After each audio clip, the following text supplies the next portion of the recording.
नमस्कार भाइयों, आप सब लोग कैसे हो? ठीक होंगे। धूप बहुत अच्छी निकल रही है और हवा बहुत तेज चल रही है। सही बता रही हूँ बात। मैं तो छत पे आई, नीचे बालक बच्चे हल्ला गुल्ला मचाएं, मतलब मैंने की छत पे बनाऊंगी। सुन जाते इतनी धूल धप्पड़ उड़ रही है कि रुकाऊ ना जा रहा हूँ, पर मैं बैठी, मैं चल नहीं करती, थोड़ी देर बैठूंगी। और सब जने ठीक ठाक हो हैं? अब ऐसा है ना, मेरी तबीयत 3-4 दिन खराब रहेगी तो मैं पूजा पाठ कर नहीं पाऊंगी। जाके चक्कर में रामायण तो सुना ना पा रही। मेरे का तो कोई ना कोई कौद में कौद लग जाए, मैं करूँगा। 1 महीना बाद सोमवार में करेगा। अब ऐसे तबीयत मेरी वैसे बिगड़ गई, सब मैं पूजा भी ना कर पाऊंगी तो रामायण नहीं सुना पाऊंगी। ठीक है, अभी मैं ऐसे ही कोई चटगोला फटगोला कहानी सुनावत रहूँगी। और चलो तो ठीक है, अब मैं बताऊँ। मैं एक कहानी सुनावे जा रही हूँ।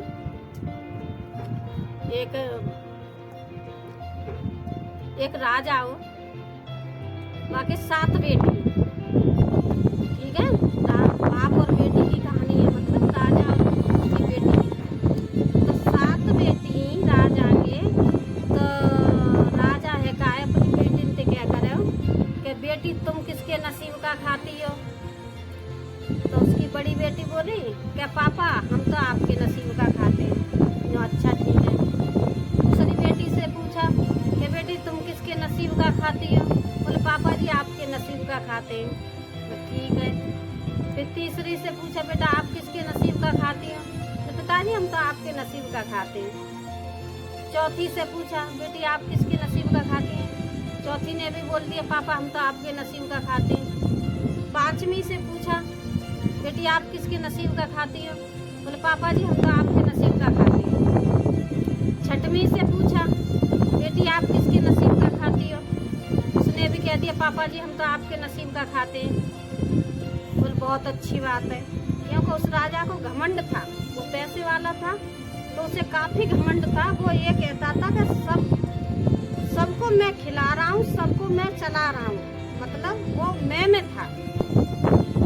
अब 7वीं बेटी से पूछता है, सबसे छोटी बेटी थी 7वीं, उससे पूछा बेटी तुम किसके नसीब का खाती हो? वो लड़की बोली कि पिताजी मैं तो अपने नसीब का खाती हूँ। अब बाप को बहुत बड़ा गुस्सा आया उस लड़की पे। बोला तू अपने नसीब का कैसे खाती है? कि हाँ पापा मैं तो सब, हर कोई अपने नसीब का खाता, कोई किसी के नसीब का नहीं खाता है। जो हमारे नसीब में है तो हमको मिलेगा, और नहीं नसीब में तो नहीं मिलेगा। भाई उस राजा को बहुत बड़ा गुस्सा आया, उसे इतना तेज गुस्सा आया और वो कहने लगा कि अच्छा तुझे मैं देखता हूँ, तू अपने नसीब का खाती है कि हमारे नसीब का खाती है, मैं इसी चीज़ को देखूंगा। और घर पर सबसे बोल दिया कि इस लड़की को आज से कोई खाना पानी नहीं देना, बंद कर दे। बिटिया छोटी थी, ज़्यादा बड़ी भी नहीं थी, ऐसी थी 10-12 साल की। कोई बात नहीं, सब बिटियन को खूब प्यार रहे, कपड़ा लत्ता थे, हर तरह से मौज ही बन गई। और 7वीं बेटी थी, उस पर बाप ने प्यार करना छोड़ दिया, खाना बंद कर दिया, पानी बंद कर दिया। बेचारी ऐसे ही रहती रही। तो वो ये 7वीं जो बेटी थी वो देवी की पूजा करती थी, देवी माँ को बहुत मानती थी, वो पूजा पाठ में थी। और जो बेटी थी वो कोई पूजा पाठ नहीं करती, वो तो बाप के मतलब खाई नहीं है। फिर ने तो एक ही बात कह दी हम तो पापा आपके नसीब को खा रहे हैं, तो वे तो पापा के नसीब पर चल रही। और वो बिटिया समझदार है, वो मतलब पूजा पाठ कर रही, छोटे 3 बार भक्ति में ध्यान दिया। ऐसे ही चलते रहे। लड़की को 4-5 दिन हो गए खाना नहीं खाया, तो वो गई मंदिर में पूजा करने। मंदिर थोड़ी दूर था, नहा धो के अपने पूजा करने गई। तो पूजा के लिए उसे कुछ नहीं दिया, सामग्री कुछ नहीं दी, ना धूप बत्ती, ना अगरबत्ती, ना बतासे, कोई सामान नहीं दिया। बोला तू अपने नसीब का खाती है तो अपने नसीब से कर पूजा, अपने नसीब से करके। बोले ठीक है कोई बात ना। एक लोटा लेके जल भर के और मंदिर में जाए के नहीं है, अपने देवी माँ के मंदिर धुला उसने, धुल के नहीं है। और वही खाली मतलब पानी था, उसमें ये भी नहीं था कि मीठा भी डाल ले बेचारी, क्योंकि उस कंट्रोल में था। उसने जल चढ़ाया, रोती जा रही है, कहती जा रही है माँ ये जल ले, और मेरे बाप ने तो मुझे सब चीज़ से बेदखल कर दिया है, मतलब मेरे नसीब पे छोड़ दिया है। और मुझे आज 4-5 दिन है गए मुझे खाना नहीं मिला है। देखिए छोटी सी बच्ची कैसे अपना टाइम काट रही थी, लेकिन उस बिटिया को भूख नहीं लगती थी। माँ की शक्ति थी उस पर, तो उसे भूख नहीं लगती। मंदिर में गई, मंदिर में काफ़ी देर बैठी, अपने पूजा पाठ किया उसने, अच्छा ध्यान लगा के, मैया का ध्यान लगा के और पूजा करके और बैठी रही। तो उसी समय क्या होता है कि अकस्मात उस जैसे पूजा करके जब वो बेटी खड़ी होती है तो उसके पीछे एक थाली में फल फ्रूट पता नहीं कौन कहाँ से रख गया। तो वो कह रही है ये फल किसके हैं। अब भूख तो मन तो मतलब कर ही आता है। उसने कहा होंगे किसी के, ला मैं चलूं। अब वो आगे जैसे चले तो वो थाली सरक के उसी के आगे को हो जाए, मतलब उस लड़की को मंदिर से नीचे निकलने नहीं दिया। इधर चला तो उधर थाली सरक जाए। उस लड़की को कुछ आवाज़ हुआ, क्योंकि 12 साल की बच्ची तो सब कुछ समझने लग जाती है। बोली मुझे ऐसा लगता है। फिर हाथ जोड़ के फिर माँ के सामने खड़ी हो गई। माँ, मैं आपसे विनती करती हूँ, ये कौन थाली रखे गया है और इसका मैं क्या करूँ, कैसे करूँ, क्या ना करूँ, बताओ मुझे। अगर आपने भेजी है तो मुझे कोई ऐसा इशारा दे दो जिससे मैं ये समझ जाऊँ कि आपने मेरे लिए थाली में फल भेजे हैं। माँ बोली, शेरा वाली माँ बोली कि हाँ, इसको कुछ आवाज़ देना पड़ेगा। एकदम माँ के हाथ में से फूल उस लड़की की तरफ गिर जाता है। आपने टीवियों में भी देखा होगा, जैसे कब चमत्कार होता है तो फूल गिरता है। जैसे फूल गिरा तो उस लड़की ने समझा कि हाँ ये थाली माँ ने भेजी है, और उसने उसमें से लेके फल और अपनी झोली में रख के और लेके चल दी घर की तरफ। थाली वहीं रखी छोड़ दी। अब जब घर आ गई, घर आके अपने एक साइड में जाके बैठ के और फल खाने लगी। जब फल खाने लगी तो किसी ने देख लिया कि वो फल खा रही है लड़की, और सेब रखे, अनार रखे, केला रखे, अमरूद रखे, मतलब अंगूर रखे, सब चीज़ रखी हुई थी उसमें। तो अब वो आराम से खा रही थी, कोई आ जाए तो उसको भी दे दे। खा पी के पेट भर गया उसका। अब उसकी माँ आती है, माँ पूछती है, देखो माँ भी एक कमबख्त थी, उसे भी ये नहीं था कि ये मेरी बेटी है, मैंने 9 महीना पेट में रखा है, इसको पाला, इतना बड़ा किया है।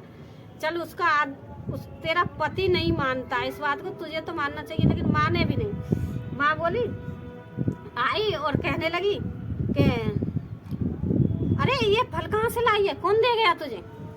बोले माँ किसी ने नहीं, मैं तो मंदिर में गई थी, माँ ने थाली दे दी मुझे फल भर के। भला ऐसे भी कहीं होता है। माँ कहने लगी तुझे कोई दे के गया होगा।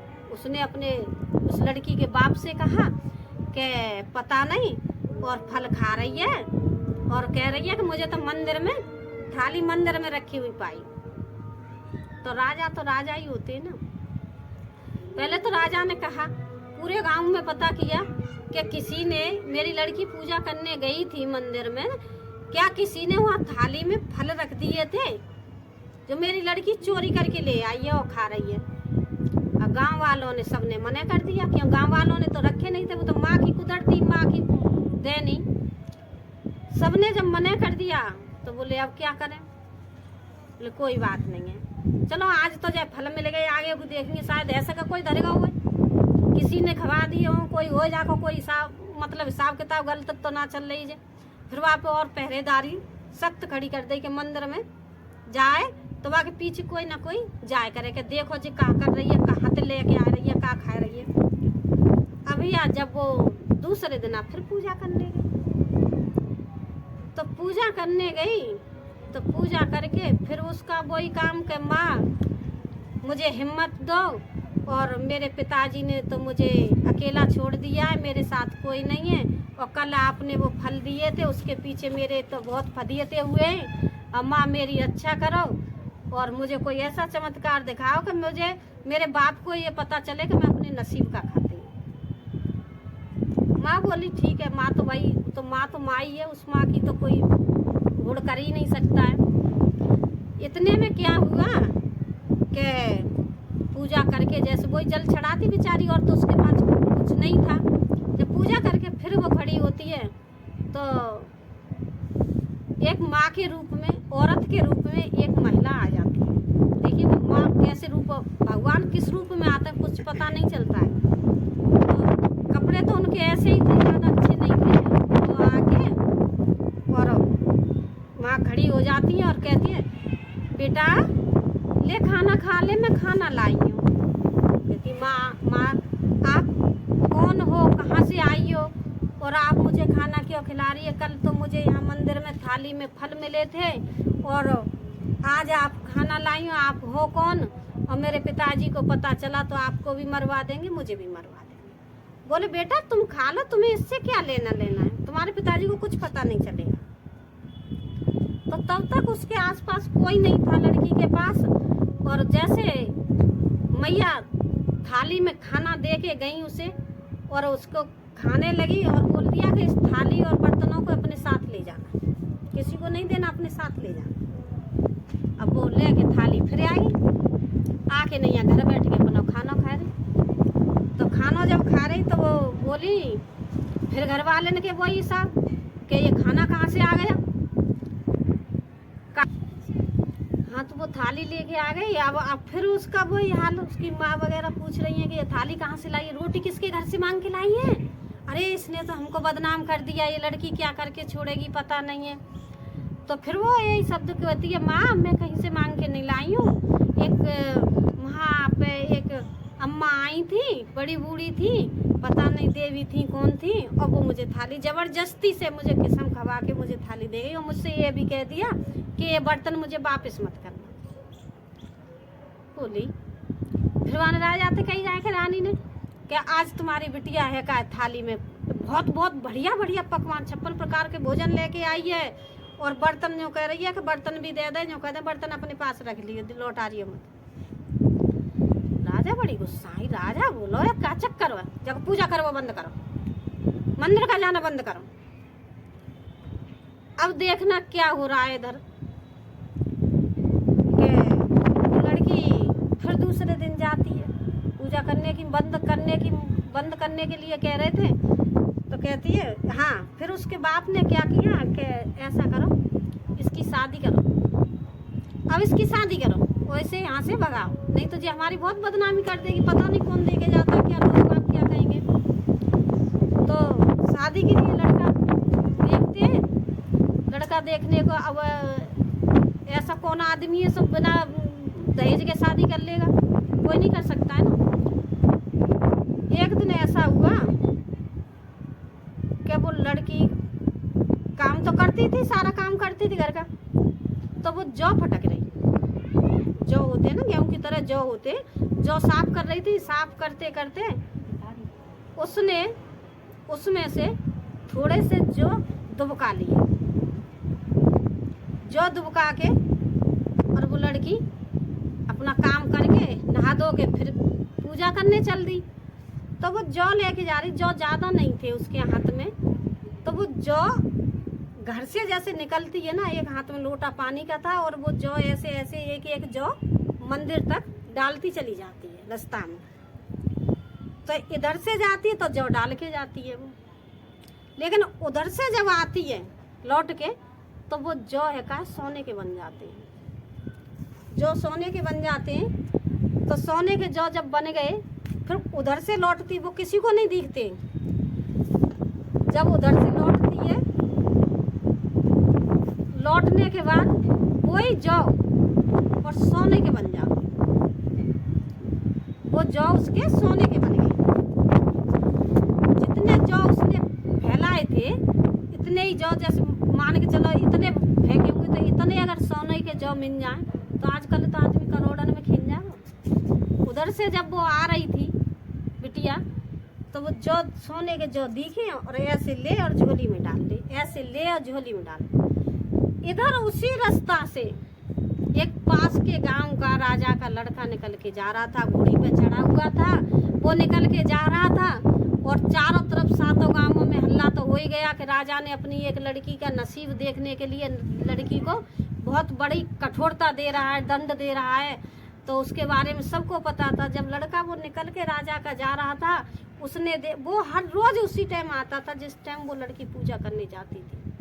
वो लड़का रोज उसको देखता था और देख के नहीं मतलब उसी चीज़ को याद करता था कि ये लड़की अपने नसीब की चीज़ पे इस लड़की को अलग कर दिया गया है। तो जब वो घर से निकली, उस लड़के ने देखा था जौ डालती जा रही है, उधर से आ रही है तो सोने के जौ लेके आ रही है। उस लड़के ने देख लिया कि सोने के जौ लेके आई है, तो उसने सोचा ये तो माला माल हो जाएगी। झट जाके नैया कटपाटी लेके अपने घर सो गया। अब उसके घर लड़के के घर वाले सब कह रहे कि बेटा उठो, अन्न गिलास करो, और क्या चक्कर है, तुम कैसे गुस्सा हो गए हो, क्या किसी ने कुछ बोल दिया है?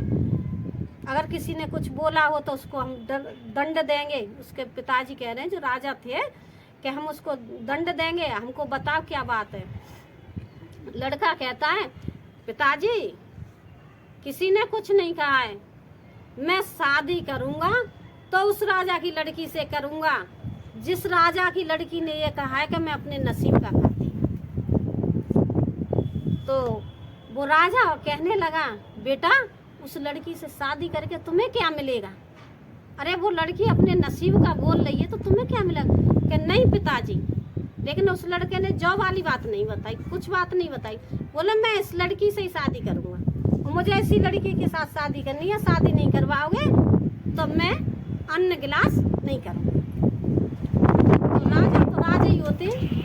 राजा ने जाके अपने भाई माँ राजा से जाके बात करी, बोले साहब हम आपकी लड़की से शादी करना चाहते हैं और मेरा लड़का है का ऐसे ऐसे बात है, वो खाना पीना नहीं खा रहा है, कह रहा है कि मैं उसी लड़की से शादी करूंगा।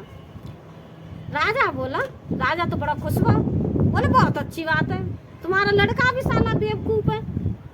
मेरी लड़की है सो है, तुम्हारा लड़का भी बेवकूफ है। लड़की अपने नसीब का कह रही है, उसको तुम देख नहीं, मेरे पास कुछ नहीं है। क्या साहब हमें कुछ नहीं चाहिए, हमें अपने लड़का भी चाहिए। कैसा है तुम शादी कर? क्या ठीक है साहब? क्या शादी में हम कुछ नहीं करेंगे? क्या कुछ बन दो, हमें लड़की दे दो। क्या ठीक है भाई। राजा लोगों ने के तैयार से काम हो गए, चट्ट मगनी और पट्ट भैया चट गोड़ी पे आए कि नहीं आ, और लड़का है का शादी है कि भाई फेरा डाल दिए, फेरा डाल के नहीं आ। अब लड़की के संग कुछ नहीं दिया, राजा ने कुछ नहीं दिया। जब वो तो नसीब वाला चीज देखी रहो ना कि नसीब है। तो ऐसे जौ भर के जब लड़की पीहर में जाती है तो ऐसे पीछे करके जौ फेंकती है, कहीं चावल फेंकते हैं, कहीं जौ फेंकते हैं, 7 बार 5 बार ऐसे करके फेंकते हैं। लड़की ने वो फेंक दी। तो लड़की ने जब फेंक दिए तो किसी ने बोला कि राजा ऐसा करो बिटिया जा रही तो खाली हाथ नहीं तो खाली छोक तो मत छोड़ो, कुछ नहीं है तो इसमें जौ के दाने बांध दो।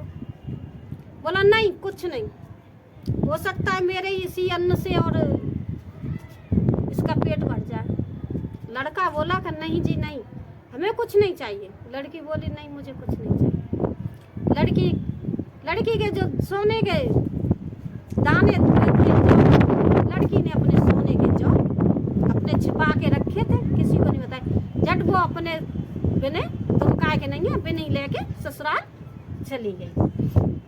जब ससुराल गई तो वहाँ जाके जब देहरी पे बहू आती है तो सबसे पहले देहरी के पैर छीती है। तो उस लड़की ने उसमें से 7 जौ निकाल के और देहरी पे रख दिए अपनी ससुराल में। और ससुराल में वो रखते ही सोने के जौ रखते ही उस घर में बरकत ही बरकत। अब सब कह रहे कि ये अरे राजा तो कुछ नहीं दे रहा था, ये जौ कहाँ से लेके आई? 4 कुछ कह रहे हैं, 4 कुछ कह रहे हैं, क्योंकि मौत हुई ना पकड़े जाए। अब वो लड़का को सब कुछ पता था, बाकी के जाके नहीं है। और उस लड़की ने अपनी सास के हाथ में दे दी। बोले बेटा ये क्या? कि माँ ये मेरे नसीब का है। हाँ जब शादी हुई थी तो उसने वो अपनी देवी माँ को साथ ले गई थी, जो पूजा करती तस्वीर थी मतलब शेरा वाली माँ की, उसे वो साथ में लेके गई थी। माँ जाके भैया फिर तो उसकी माँ जैसे वो घर में गई उस दिन से तो राजा के घर में अथाह माया है। न मालूम उसके घर में कहाँ से पैसा आने लगा, उस लड़की का पैर इतना अच्छा। अच्छा सुनो, इधर लड़की विदा होकर इस घर में आ जाती है, तो इस घर में तो भाव बढ़ गए, पैसा ही पैसा हो गया, बहुत सारे काम होने लगे राजा के। उधर उसके बाप के घर में कंगाली आ जाती है। अब उसके कंगाली, और राजा ने अपनी 6 लड़कियों की शादी बहुत बहुत अच्छे अच्छे घर में की, खूब रईसन के घर में, खूब एक रजवाड़े में। तो वो ऐसा हुआ कि एक दिन ऐसा दिन आ गया कि वो लड़की है क्या, लड़की के बाप पे कंगाली आ गई, उसका सब कुछ बिक गया, और हरी बीमारी लगी जाए तो बिना में तो बर्बादी, सारा मकान बिक गया, सब धन दौलत कुछ नहीं उसके पास रहा, शरीर पे बस तन पे कपड़ा, और मियाँ बीवी दोनों, बेटी की तो शादी करी गई। इधर वही राजा और रानी अपनी बड़ी बेटी के यहाँ जाते हैं, वहाँ जाते हैं कि बेटी हमें कुछ दे दो, हमारे तो कंगाली आ गई है, पता नहीं क्या हो गया, वो लड़की जिस दिन से विदा की है उसी दिन से हम तो बर्बाद हो गए। तो वो लड़की कहती है, उसके सास ससुर और लड़की कहती है, आप ये भिखारी हमारे यहाँ कहाँ से आ गए, भगाओ यहाँ से, हमारे पास कुछ नहीं है, जाओ यहाँ से। बड़ी बेटी के यहाँ से चले आते हैं भूखे प्यास, फिर वहाँ से दूसरी लड़की के यहाँ जाते हैं, वहाँ भी कुछ नहीं मिलता, वहाँ पे भी ऐसे ही बोल देते हैं। तीसरी के यहाँ जाते हैं, चौथी के यहाँ, पांचवी के यहाँ, मतलब 6 लड़कियों ने उसे फटकार दिया।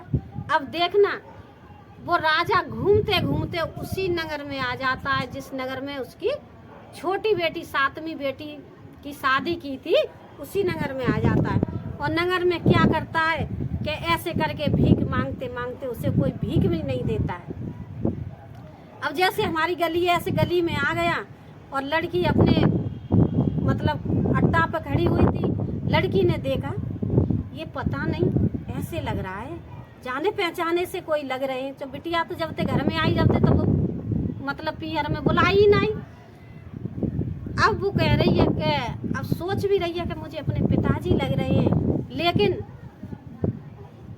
वो कह रही है कि जब पिताजी, तो मेरे इतने पैसे वाले पिताजी इस रूप में क्यों, हो सकता है कोई और होगा। लेकिन वो धीरे धीरे नीचे उतर के जाती है, अपनी कोठी पे से नीचे उतर के जाती है, नीचे जाके देखती है तो हकीकत में उसके माँ बाप है। वो कहती है, बाबा आप कहाँ जा रहे हो। अब उसके माँ बाप ने अपनी बेटी नहीं पहचान पाई, क्योंकि कहाँ कैसी लड़की थी और कहाँ वो राजा की बेटी बन गई, बहू बन गई, तो वो तो भाई अलग ही ठाटी बाटी बन जाए। वो कहती है कि बेटी कुछ खाने को हो तो हमको दे दो। इधर उस लड़की का पति भी देख रहा था, तो पति से पूछती है, अगर आपकी आज्ञा हो तो मैं इनको कुछ खिला दूं। बोले हाँ आज्ञा है, जाओ आप बुला के लाओ और खाना बनवाओ और खाना खिलाओ ना अच्छी तरह से। बुला के जब ले आती है, घर में बैठालती है, बैठा के खाने बना के कहती है कि पहले तो वो यही कहती है कि बाबा अम्मा आप नहा लो, कपड़ा चेंज कर लो और खाना खा लेना। वो कहते हैं बेटा हमको भूख लग रही है, पहले हमको खाना खिला दो, उसके बाद में हम क्या करेंगे ना, हम तो जा रहे हैं, हम तो बहुत आपत के मारे के। तो उसका पति फिर उसको इशारा दे देता है, बोले इसको पहले इनको खाना खिला दो, आत्मा शांत करो इनकी। तो वो ऐसे ही वेशभूषा में खाना खा लेते हैं। जब खाना खा लेते हैं, फिर वो लड़की कहती है, फिर उस पर रहा नहीं जाता कि माँ बाप ही होते हैं ना। बेटी कैसे कहते हैं ना, बेटी एक एक कमकत ऐसी होती है सो माँ बाप को नहीं मानती है, एक एक बेटी ऐसी होती है कि माँ बाप के लिए अपना दिल निकाल के दे देती है। तो वो बेटी रोती है, रो के एकदम पैर पकड़ लेती है माँ बाप के, कहती है पिताजी आपने मुझे पहचान लिया, मैं आपकी 7वीं बेटी हूँ। माँ मैं आपकी 7वीं बेटी हूँ जो आपने शादी की करके मुझे बुलाया नहीं। दोनों एकदम अचंभे से देखते रह जाते हैं, कहते हैं अचंभा करके देखते हैं, तो कहते हैं क्या बेटी। बोले पिताजी मैंने आपसे कहा था कि मैं अपने नसीब का खाती हूँ, आपने देख लिया मैं अपने नसीब का, मैं है अपने नसीब का सौदा के नहीं है। देखो आज आपने मुझे कुछ नहीं दिया, आपने तो मुझे ऐसा छोड़ दिया कि ये तो ऐसे ही भटकेगी, लेकिन मैं अपने नसीब का खाती थी। आज देखो मेरे कोई कमी नहीं है। पिताजी ये आपका हल क्या हुआ है। तो दोनों माँ बाप है का उस लड़की के पैर पकड़ लेते हैं, माफ़ी मांगते हैं, सिर पटकते हैं कि बेटी हमें माफ़ कर दे। और हकीकत में आज हमारी आंखें खुल गई। हम तो पैसे के घमंड में सबको भूल गए थे, हमको ये पता नहीं था क्या अपना भी नसीब होता है। हम तो ये समझ रहे थे कि हमारे ही नसीब का खा रही हैं। और मेरी 6 बेटियों ने मुझे भगा दिया, किसी ने अपने घर पर नहीं रखा, ना खाना खिलाया। और बेटी आज तू ही बेटी मेरे काम में आई है, धन्य है तू मेरी बेटी। भगवान करे ऐसी बेटी सब किसी को दे जैसी मेरी ये बेटी थी। आज मुझे अपने किए पे एहसास होता है कि मैंने मतलब कितना गलत किया। तो मेरे भाइयों, मेरी पिताजी, माताजियों, मैं इसी बात को कहती हूँ, देखिए अहंकार छोड़ दो, अहंकार कुछ नहीं है, मैं शब्द को बिल्कुल त्याग दो। आजकल ये मत कहो कि ये हमारे बल से रह रहा है, ये हमारा खा रहा है, ये इसको हम पढ़ा रहे हैं, इसको खिला रहे हैं, इसका घर हम बना रहे हैं। कोई किसी का नहीं करता, सब अपने इस किस्मत की बात है। किस्मत से बड़ा कोई नहीं है। किसी गरीब को अगर आप भूखे को खाना खिला देते हो तो उसमें आपके कमी नहीं आएगी। 2 रोटी दोगे तो आपके घर में 4 रोटी और कुदरती बढ़ जाएंगी। लेकिन किसी गरीब की हाय मत लेना, क्योंकि गरीब की हाय बहुत बुरी होती है। किसी ने कहा हाय बुरी गरीब की हर पे सही न जाए। तो मेरे भाइयों देखो, बेटियां को इज्जत करो। बेटी बेटी नहीं है तो कुछ नहीं है, बेटी बिना कुछ नहीं है। बेटी हो तो संस्कारी हो, और बेटी हो कमबख्त बेटी किसी को मन देना। संस्कारी बेटी होगी तो सबका सिर ऊंचा करके रखेगी अपना। और देखिए उस बेटी को, देखिए एक भक्तानी थी, वो देवी माँ की पुजारिन थी, उसने पूजा पाठ करके कहाँ से कहाँ पहुँचा दिया उसी माँ बाप को, और उसने अपने घर में रखा था। फिर उसको मकान, उसका जो जमीन जायदाद जो गृहमी रखी थी वो भी उसके घर वाले ने उसने छुड़ा के दी। तब समाज में सबने कहा अपने अपने नसीब का खाते हैं। तो भाइयों देखो, जो मैंने सुना वो मैंने आपको बता दिया। वो ये हकीकत में हकीकत सही बात है, 16 आना सच बात है, ये झूठी बात नहीं है। आप भी अंजवा के देखना, किसी पे भरोसा करके, ये सत्य है। लेकिन आजकल कोई माने तो। और मेरी कहानी अच्छी लगी हो, लाइक करें, सब्सक्राइब करें, कमेंट करें। धन्यवाद।